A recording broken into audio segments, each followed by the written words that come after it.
चलिए जी, बात करते हैं क्वेश्चन नंबर 10 के बारे में। क्वेश्चन नंबर 10 बहुत ही इंपॉर्टेंट क्वेश्चन है, अच्छा क्वेश्चन है। इसमें लिखा हुआ है find the equation of line. एक लाइन की इक्वेशन निकालनी है पासिंग थ्रू -35। एक ऐसी लाइन की इक्वेशन निकालनी है मुझे जो पास होती हो -35 से, -35 से पास होने वाली एक लाइन, इसकी इक्वेशन निकालनी है। And perpendicular to the line, and ये जिसकी मुझे इक्वेशन निकालनी है ये परपेंडिकुलर है किसी लाइन पर, तो किसी लाइन पर ये परपेंडिकुलर है। मुझे इक्वेशन तो इसी की निकालनी है L1 की, पर ये परपेंडिकुलर है किसी अनदर लाइन पर, ठीक है जी। और किस पर परपेंडिकुलर है? उस पर परपेंडिकुलर है जो इन दो पॉइंटों को मिला के बनती है।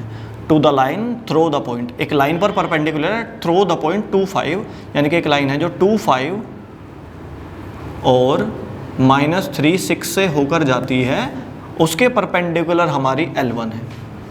तो हमें पता है according to question L1 and L2 are perpendicular to each other, so product of their slope is -1। अगर दो लाइनें आपस में परपेंडिकुलर हैं तो उनके स्लोप की प्रोडक्ट -1 होगी। According to question L1 perpendicular L2, so M1 into M2 equals to -1। L1 और L2 एक दूसरे पर परपेंडिकुलर हैं तो इनके स्लोप की प्रोडक्ट -1 होगी।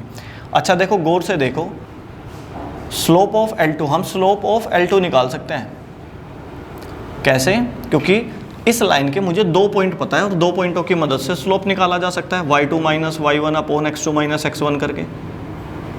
तो मैंने लिख लिया 6 - 5 -3 - 2 1 अपॉन -5। तो M2 यानी कि सेकंड वाली लाइन का स्लोप आ गया 1 अपॉन -5। L1 परपेंडिकुलर L2, सो हमने अभी बात करी है M1 इंटू M2 -1 आना चाहिए, है ना। दो लाइनों के एक दूसरे पर परपेंडिकुलर होने की वजह से उनके स्लोप की प्रोडक्ट -1 आती है। अभी मुझे L1 इस वाली लाइन का स्लोप चाहिए, मुझे इक्वेशन ही इस लाइन की निकालनी है, तो इसी लाइन का स्लोप चाहिए। अब इस लाइन का एक पॉइंट तो पता है, इस लाइन का स्लोप नहीं पता, तो इस लाइन का स्लोप निकालने के लिए मैंने इसकी मदद ली। यहाँ पर मैंने वैल्यू रख दी जो मैंने इसका स्लोप निकाला था। तो M1 की वैल्यू आएगी -1 अपॉन M2, -1 अपॉन M2 की वैल्यू -1/5 थी, माइनस से माइनस कैंसिल हो गया, ये 1/5 रेसिप्रोकल हो गया, 5 आ गया। तो स्लोप ऑफ M1 आ गया आपका 5। और आपकी मिनिमम रिक्वायरमेंट क्या है?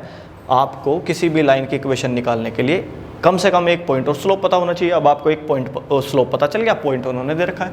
तो equation of L1 y - y1 upon x2 x - x1 equals to slope.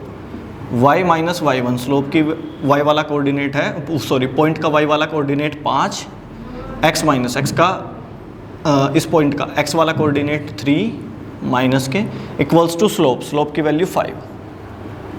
Cross multiply करेंगे, 5x + 15 y - 5, 5x ये y इधर आएगा और ये 5 भी इधर आएगा, equals to 0। This is your required equation.